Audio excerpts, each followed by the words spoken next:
कल एक फंक्शन हुआ, एक इंफॉर्मेशन कमिश्नर है जनाब, उन्होंने सावरकर के ऊपर किताब लिखी और सावरकर की किताब के रस्म इजरा में आरएसएस के मोहन भगवत थे, हमारे मुल्क के मौजूदा वजीर दिफा मोहतरम राजनाथ सिंह साहब थे।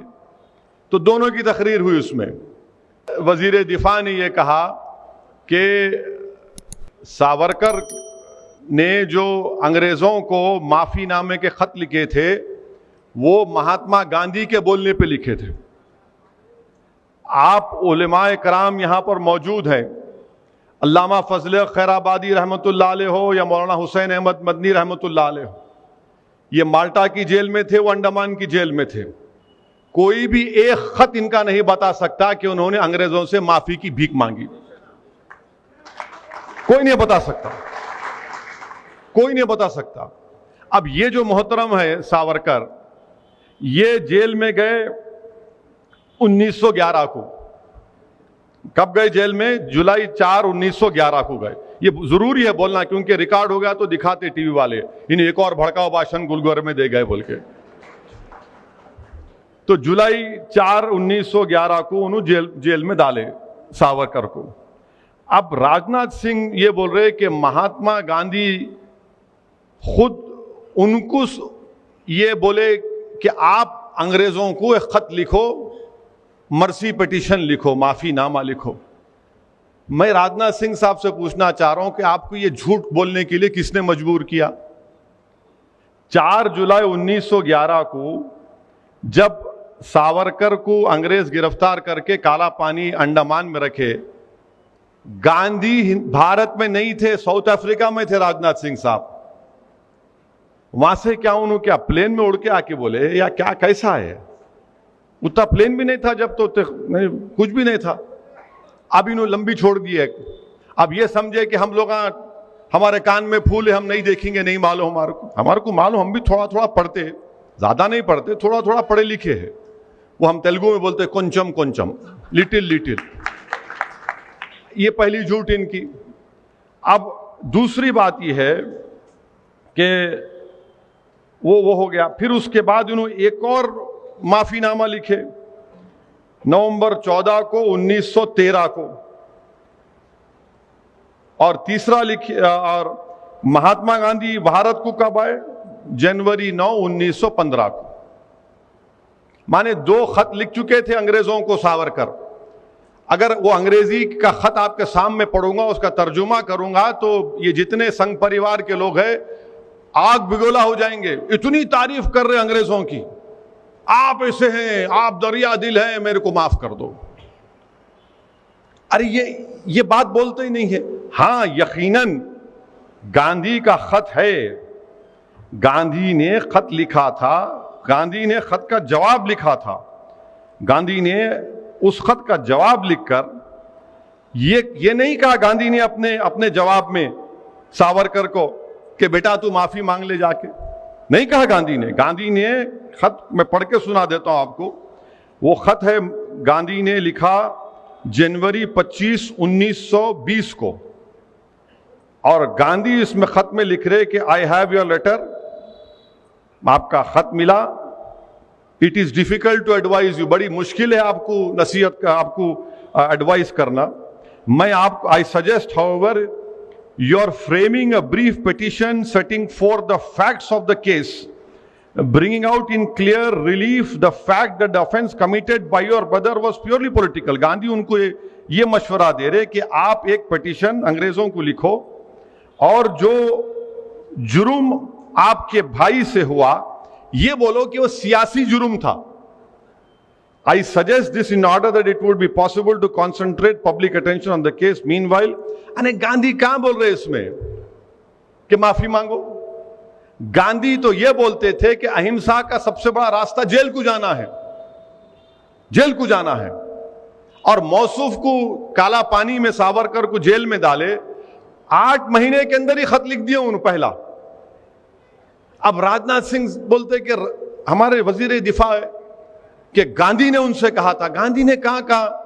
गांधी तो जनवरी 25 1920 को खत लिखे। उससे पहले तो मौसूफ 2 खत लिख चुके थे।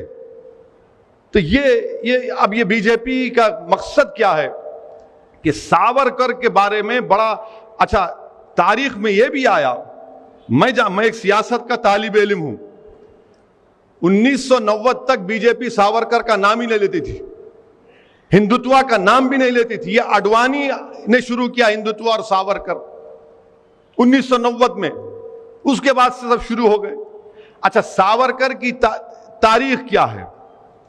सावरकर की तारीख यह है कि सावरकर ने, मैं आपको बता रहा हूं कि सावरकर ने, अब ये हम बीजेपी वालों पे छोड़ देते, आप झूठ है सच है बोलो।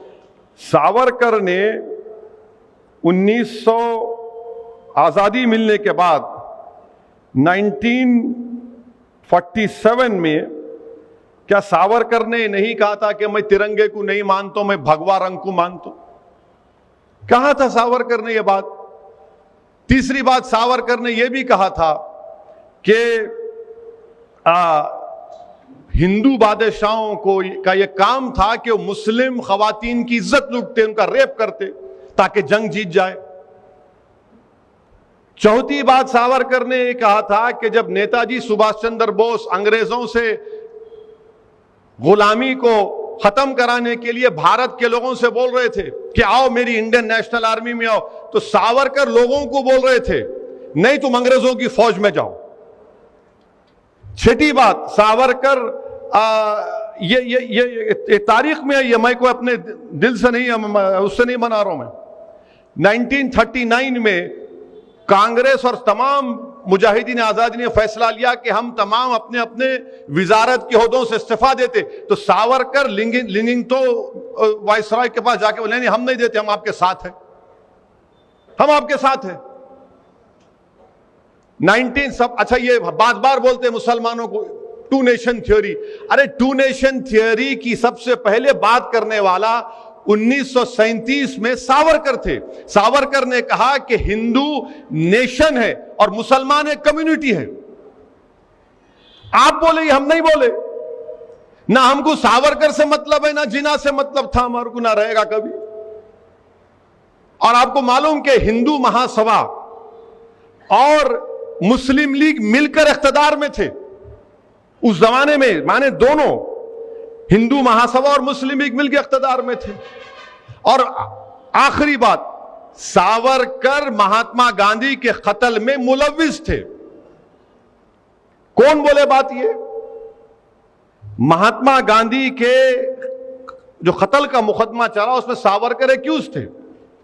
कोर्ट ने उनको कहा कि इनका जो पीए था सावरकर का, बाजे नाम था, वो जो एविडेंस दिया उसको कानून में क्या है कि कोरॉबोरेट करना, मैंने सिर्फ मेरे बोलने पे नहीं बल्कि इलियास सेठ भी बोलना, वो नहीं कर सका। मगर जस्टिस कपूर जो सुप्रीम कोर्ट के चीफ जस्टिस थे, कमीशन ऑफ इंक्वायरी बनाया गया, उन्होंने अपनी रिपोर्ट में कहा कि सावरकर के घर में गांधी के कत्ल की साजिश हुई। आप इनको अपना हीरो मनाते, आप इनको, अच्छा ये भी छोड़ो, आप ये भी अगर झूठ रहा तो क्या सरदार पटेल ने नहीं लिखा कि हिंदू महासभा की एक फाइनेंशियल ऑर्गेनाइजेशन सावरकर के मातहत थी जिसने गांधी को कत्ल किया? ये सब चीजें हैं और ये आप कर रहे हैं। जब मैं 2004 में पार्लियामेंट को, हैदराबाद की आवाम का लाख शुक्रिया, मुझे मुंतखब करके अल्लाह ने भिजाया। 2004 में पार्लियामेंट के सेंट्रल हॉल में मैं गया तो जैसा वैसा बैठे हुए सेंट्रल हॉल, यहां पर गांधी की फोटो है और उसके राइट ऑपोजिट सावरकर की फोटो है। आप बताइए कि जिसके कत्ल का मुकदमा उस पर चला, कोर्ट ने बरी किया उनको, मगर इंक्वायरी कमीशन में उनको साबित हुआ कि वो मुलविस थे। यानी गांधी की फोटो एक तरफ, सावरकर की फोटो एक तरफ। तो ये क्या हो रहा है हमारे मुल्क में? फिर खुद वजीर दिफा इस तरह की अगर बात करेंगे, और फिर मोहन भगवत आरएसएस के सरसंघचालक बोल रहे नहीं सावरकर उर्दू बड़ी अच्छी बोलते थे, गजल लिखते थे, उन्हें मुस्लिम दोस्त थे। कहते गजल लिखे तो मुस्लिम दोस्त हो जाते। आज मीडिया वाले में से पूछे, मिला तुम्हारे इनको तारीख नहीं मालूम, महात्मा गांधी के कत्ल का जो एफआईआर था वो एफआईआर भी उर्दू में लिखा गया था। FIR भी उर्दू में लिखा गया था कि मुल्जिम 1, मुल्जिम 2, दफा 302। सावरकर ने उर्दू से नफरत का इजहार किया था, वो भी रिटर्न है। ये लोग ये समझते कि कोई जानता नहीं, अपनी लंबी लंबी झूठ छोड़ के निकल जाओ, कोई पकड़ेगा नहीं। अरे तो हम जानते ना, थोड़ा बहुत पढ़े, हम भी उलेमाओं की सोबत में उनके पैरों के पास बैठकर हम भी सीखे, हम भी जानते हैं। तो आज इनको आप बना रहे हैं कि उन्हें बड़े वो थे। अरे कहां थे भाई, गांधी के कत्ल में ये थे। सावरकर ने यह भी लिखा कि हिटलर ने जो जर्मनी में यहूदियों को खत्म किया वो सही था, क्योंकि यहूदी जर्मनी से अंदर नहीं मिल सके, एसिमिलेट नहीं हो सके। अरे फैसिज्म की तायीद करते थे और हमको सिखा रहे हैं। और सबसे बड़ी बात याद रखिए, बीजेपी और संघ परिवार, जो कांग्रेस के लोग भी आज सावरकर की तायीद करते हैं। खुल के बोलो नहीं मानते उसको। सावरकर ने अपनी किताब हिंदुत्वा लिखी। हिंदुत्वा में सावरकर ने लिखा कि मुसलमान इस मुल्क से मोहब्बत नहीं कर सकते, क्योंकि ये इनके बाबा की जमीन नहीं है, ना इनके लिए ये एक मुबारक सरजमीन है। अंग्रेजी का लफ्ज था कि ना ये फादरलैंड है, ना ये होली लैंड। इनका तो होली लैंड मक्का और मदीना में। अरे मक्का मदीना को नहीं पूछते, मक्का मदीना को हम खुदा नहीं मानते, हम जमीन और आसमान के खालिक को खुदा मानते। यह हकीकत है। मगर ये इनकी किताब में लिखा हुआ हिंदुत्वा, इनकी किताब है, अगर पढ़ने का मौका मिला तो पढ़िए आप। बाज़ाब्ता बोल रहे वो, और ये बोल रहे कि मुसलमानों को यहां पर सर्विट्यूड में रहना पड़ेगा। तो ये कल एक वजीर दिफा रहकर, संविधान पर, आईन पर ओत लेकर इस तरह की अगर बातें कोई करेगा तो आप खुद समझ जाइए कि मुल्क किस राह पे जा रहा है। मैं मीडिया से भी कहा और आज भी कह रहा हूं कि एक दिन एक वक्त आएगा, इसी तरह की अगर रविश बरकरार रहेगी, इसी तरह की ये नफरत बरकरार रहेगी, तो एक दिन आएगा कि इस मुल्क में बीजेपी संघ परिवार कहेगी कि अब बाबा कौम सावरकर है, गांधी नहीं है, और गोडसे मुजाहिदी आजादी है। यह सिलसिला अगर चलता रहेगा तो यह शिद्दत पैदा हो चुकी है। ये तारीख को तोड़ तोड़ कर आरएसएस जो है आधी सच बोलती और पूरा झूठ बोलती। Subscribe to Nation Next YouTube channel and press the bell icon to get regular updates from Nation Next. Also like Nation Next Facebook page and follow us on Instagram and Twitter.